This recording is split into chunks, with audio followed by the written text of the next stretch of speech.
Bonjour les amis, soyez les bienvenus dans votre chaîne Apprendre le français avec Fatima Ahmed. Notre leçon d'aujourd'hui sera le pronom. Cette leçon très facile et simple que nous allons découvrir aujourd'hui. Commençons par la définition du pronom. Donc un pronom est un mot grammatical qui sert le plus souvent à remplacer un mot ou un groupe de mots déjà employés à un autre endroit du contexte. Donc, tout simplement, le pronom sert à éviter la répétition.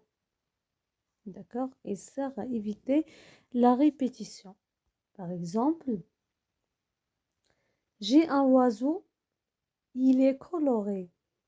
J'ai un oiseau, il est coloré. Dans cet exemple-là, on a employé le pronom il, c'est un pronom personnel, pour éviter la répétition du mot oiseau. Au lieu de dire j'ai un oiseau, mon oiseau est coloré ou bien un oiseau coloré, on a dit j'ai un oiseau, il est coloré. D'accord? Alors, le pronom, nous allons voir alors qu'il vient sous forme d'un ensemble de pronoms différents. C'est ce que nous allons découvrir. Donc, un pronom, il peut être soit un pronom personnel, un pronom démonstratif, un pronom possessif, un pronom relatif, un pronom indéfini, un pronom interrogatif, comme il peut être un pronom numéral. Nous allons détailler un peu ces pronoms-là pour les mieux comprendre. Alors, commençons tout d'abord par le pronom indéfini. Alors, il désigne un nom d'une manière vague et générale.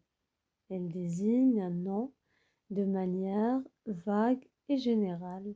Par exemple, personne, aucun, nul, rien, les uns, les autres, quelqu'un, ainsi de suite.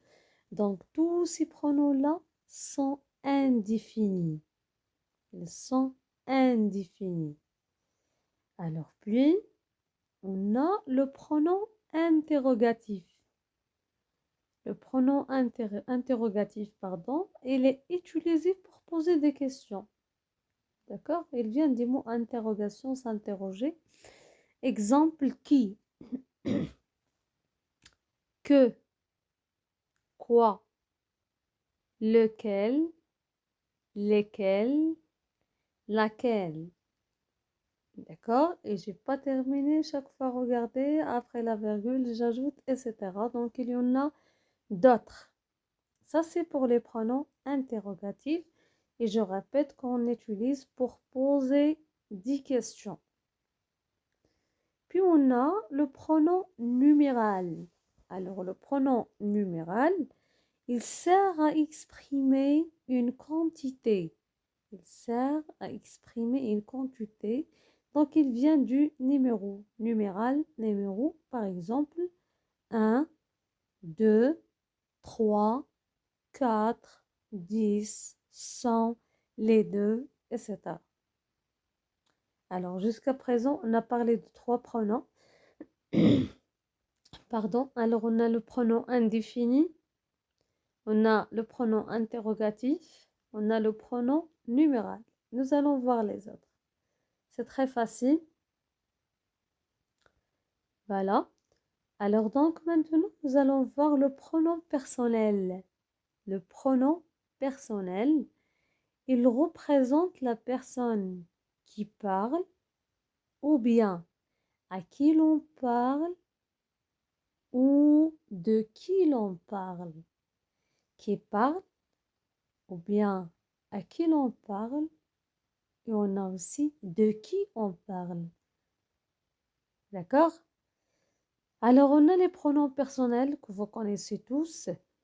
Je, tu, il, elle, nous, aussi. On, me, te, ce, la, le, les, lui, leur, moi, toi, soi, eux. Ça, c'est pour le pronom personnel. Alors, donc, c'est très facile. J'ai dit, il indique ou bien il représente la personne qui parle. Je dirais par exemple, je parle avec toi. Dans ce cas-là, c'est moi qui parle à qui? Alors, c'est toi. D'accord? Alors, on a dernièrement le pronom démonstratif. Alors, le pronom démonstratif, il remplace un nom ou un adjectif démonstratif. Elle désigne un être ou un objet en indiquant à qui il appartient. Par exemple, celui, celle, ce, celle. Alors, vous allez trouver chaque fois quatre. Ici, par exemple, celui, c'est pour le masculin singulier. Celle, c'est le féminin singulier. Ce, c'est le pluriel masculin. Et on a celle, c'est le pluriel féminin. Ainsi de suite pour le reste. Celui-ci, masculin singulier. Celui-là, celle-ci, celle-là, ceux-ci, ceux-là, celle-ci, celle-là, ceci, cela, ça. Voilà. Alors, j'espère que la leçon sera très utile pour vous. Alors, mais je l'ai trouvé pour moi, franchement, je l'ai trouvé qu'il faut savoir et connaître la différence entre ces pronoms-là. Et aussi, c'est parce qu'ils s'emploient souvent. Pour éviter la répétition, nous devons plutôt, bien, nous pouvons utiliser ce type de pronom dont on a parlé.